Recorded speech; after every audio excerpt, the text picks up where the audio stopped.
Programang ito ay rated SPG. Striktong patnubay at gabay ng magulang ang kailangan. Maaaring may masiselang tema, lengguwahe, karahasan, sexual, horror o droga na hindi angkop sa mga bata.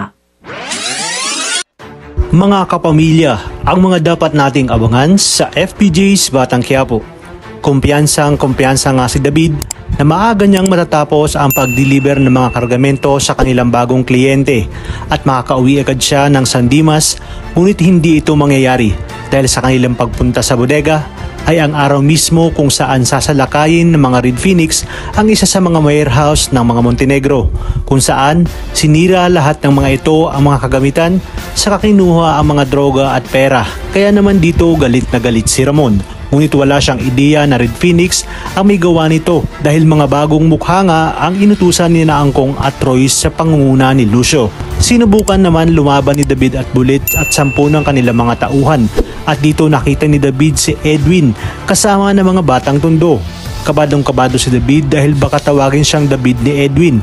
Buti na lamang sa bilis ng pangyayari ay nagawa niya pang magtago dahil naroon din nga si Bullet at paniguradong magkwento ito kay Ramon. Sa kabilang banda, agad na nag-init ang ulo ni Ramon dahil sa kapalpakang ito ni David. Ayon sa kanya, hindi pa kayang kontrolin ni David ang mga ganitong klaseng sitwasyon at wala umanong Montenegro na mahinang nilalang. Agad niya nga ang tinanong si David kung sino ang mga sumugod sa kanilang laboratorio. Hindi naman masabi ni David na isa si Edwin sa mga sumugod dahil baka tuluyan na nga siyang mabisto.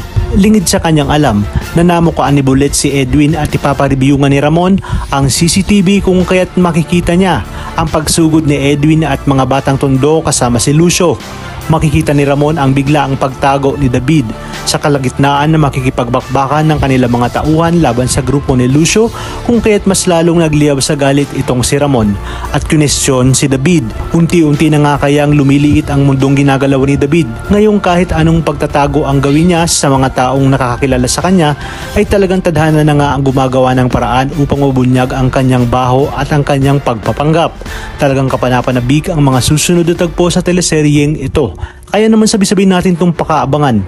At kung bago ka pa lamang sa akin channel ay sana'y huwag kalimutang mag-like at subscribe. Pindutin ang notification bell para updated kayo palagi.